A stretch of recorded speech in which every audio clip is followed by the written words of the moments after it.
మార్గదర్శి ఫైనాన్స్‌ను మూసేసాం. వాళ్ళ డబ్బులు రిటర్న్ ఇచ్చేసాం కాబట్టి వాళ్ళందరి దాని మీద ఇంకా విచారణ అనవసరం. అందుకే కేసు క్లోజ్ చేశారు హైకోర్టులో. ఇప్పుడు సుప్రీంకోర్టులో అనవసరం. మా మీద పెట్టిన కేసులు కూడా ఎత్తేయండి అని రామోజీరావు గారు అడిగారు. అట్లెట్లా కుదురుతుంది? తప్పు చేసి నేరం చేసి ఆ తర్వాత నేరాన్ని అంటే ఒక దొంగతనం చేశాక ఆ దొంగ డబ్బులు తెచ్చి ఇచ్చేస్తానంటే కేసు కొట్టేస్తారా అన్నది ఉండవల్లి లాజిక్.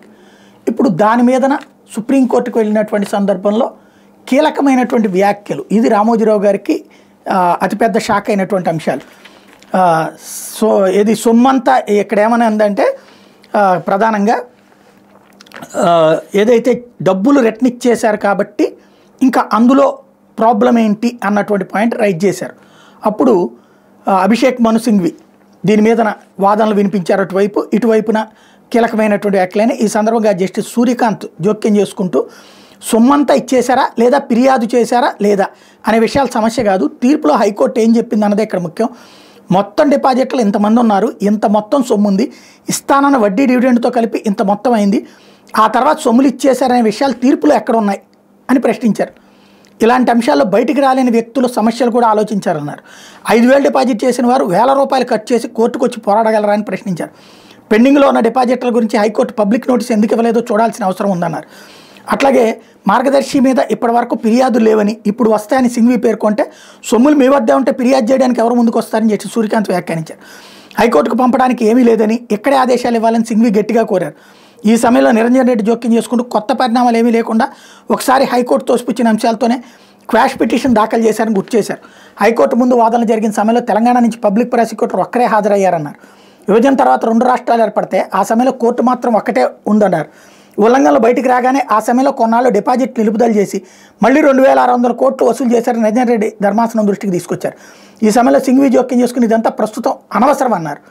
ఆ టైంలో ధర్మాసనం స్పందిస్తూ మీ తరపున 3 దిగ్గజాలు సింఘ్వి, రోహిత్గి, లోధ్రా ఉన్నారంటూ వ్యాఖ్యానించింది. హైకోర్టు కేసు లోతుల్లోకి వెళ్లలేదని అభిప్రాయపడింది.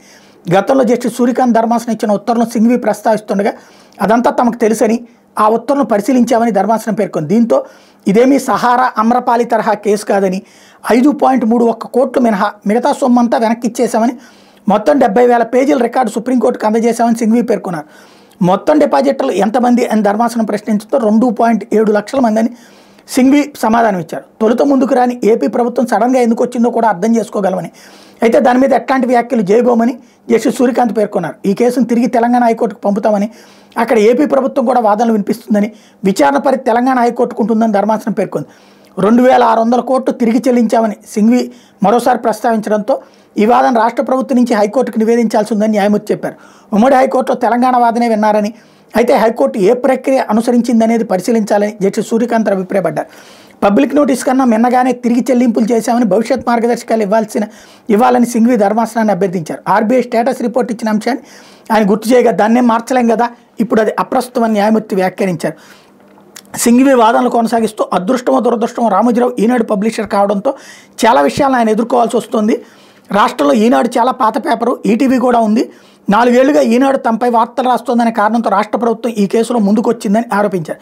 ఇదంతా హైకోర్టులో చెప్పుకోవాలని ధర్మాసనం తేల్చెప్పింది. తిరిగి చెల్లించాల్సిన డిపాజిట్లు 5 కోట్లు మాత్రం ఉన్నందున ఉండవల్లి పిటిషన్ కొట్టేసి భవిష్యత్ మార్గదర్శకాలు ఇవ్వాలని సింఘ్వి మరోసారి కోరితే హైకోర్టు ఎదురే చెప్పుకోవాలని ధర్మాసనం స్పష్టం చేసింది. ఈ సమయంలో మార్గదర్శి తరపు మరో సీనియర్ న్యాయవాది ముకుల్ రోహిత్కి వాదనలు వినిపిస్తూ ఈ కేసును తెలంగాణ హైకోర్టుకు పంపొద్దని అభ్యర్థించారు. ఈ కేసు చాలా పాతదని సుప్రీంకోర్టులోని పరిష్కార మార్గం చూపాలని కోరారు.